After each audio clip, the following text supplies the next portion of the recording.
voici sur l'exercice tiré du sujet DCG 2013 concernant les régularisations diverses et avec deux questions plutôt simples.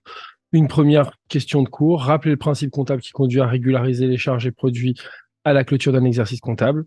Puis, la demande de traitement des écritures de l'annexe 1, c'est-à-dire des différentes opérations. Ici, on retrouve les 5 opérations. La première, c'est un encaissement au titre d'une location immobilière pour la période de décembre N à février N+1. La deuxième, il reste dans l'armoire de la responsable des fournitures administratives. Et donc, elles ne sont pas consommées. On vous demande de faire le traitement. La société doit accorder à ses clients 4 000 € de ristourne au titre de vente réalisée en N. La quatrième opération, la société a livré à son client Michel 20 000 € de pièces en titane. Au 31 décembre, le service comptable n'a pas encore envoyé la facture. La cinquième opération, la SA a souscrit un emprunt amortissable sur plusieurs années. Bon.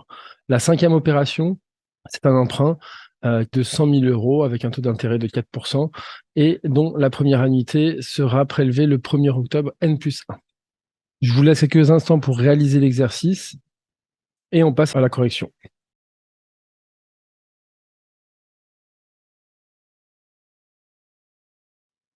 Et nous revoilà pour la correction. Donc on commence avec la première question. Quel est le principe comptable qui conduit à régulariser les charges et produits à la clôture d'un exercice? Eh bien, c'est toujours le même. C'est le principe d'indépendance des exercices. Ce principe qui veut qu'on comptabilise toutes les charges et tous les produits de l'exercice. Et donc, on utilisera des opérations de régularisation pour neutraliser les charges ou produits qui seraient en trop ou même les ajouter s'ils sont manquants.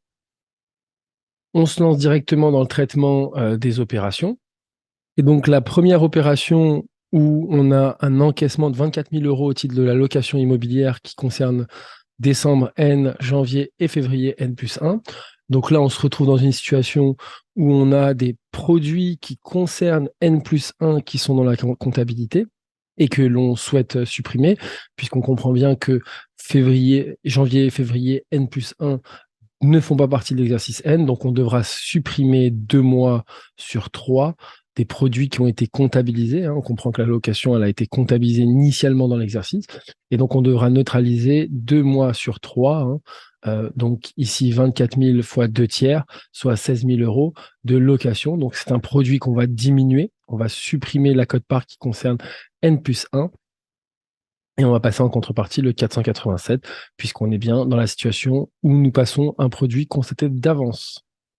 La situation 2, on vous disait qu'il restait dans l'armoire de la responsable des fournitures administratives pour 125 €.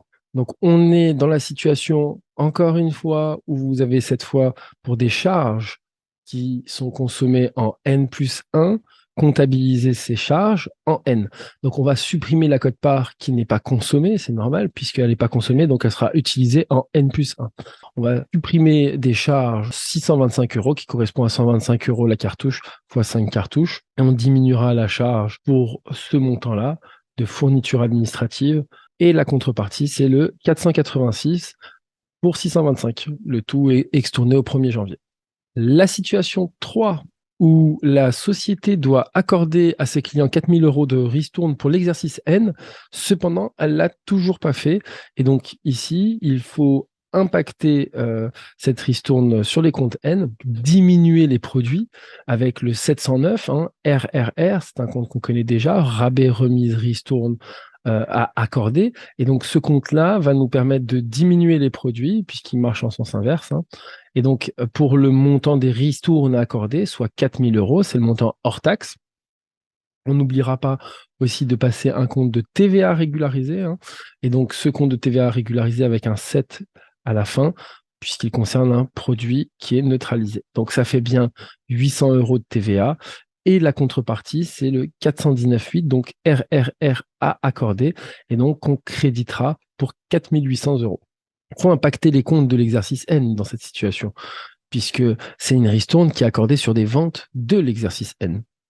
On passe à la situation numéro 4, où la société a livré à son client pour 20 000 euros de pièces, mais n'a pas encore établi la facture. Donc, on va avoir à intégrer un produit dans les comptes, puisqu'il concerne l'exercice N. Nous avons effectué la fabrication et la livraison, cependant, on n'a pas encore facturé. Donc, ici, ça concerne bien l'exercice N et on va intégrer ce produit dans l'exercice N. On va passer un 701 pour 20 000 euros, la TVA à régulariser pour 4 000 euros, et le 418.1, facture à établir, puisqu'on est dans la situation, je le rappelle, d'une facture à établir où le produit concerne l'exercice N et n'a pas encore été intégré. On passe à la situation 5, puisque là, cette fois, on retrouve une situation où on a l'emprunt qui a été émis. On doit rembourser une première annuité, mais que en N+1. Ainsi, il manque les charges dans les comptes de l'exercice N. Il manque les charges dans les comptes de l'exercice N. C'est donc une charge qui est consommée pendant l'exercice N, mais qui sera comptabilisée qu'en N+1. Donc, il va falloir l'intégrer. Pour l'intégrer, on va faire ce qu'on appelle les intérêts courus non échus. D'accord? Donc là, on va prendre le montant de l'emprunt qu'on multiplie par le taux d'intérêt, multiplié par la période qui concerne N, donc l'exercice en cours, puisque l'emprunt a été mis le 1er octobre, on a bien octobre, novembre, décembre, soit 3 mois, qui concerne l'exercice N, qu'on va intégrer via cette écriture les intérêts courus non échus. Donc on passera à un 661 charge d'intérêt pour 1 000 euros et le 1688 intérêt courus non échus pour 1 000 euros. Et le tout sera extourné aussi le 1er janvier N+1.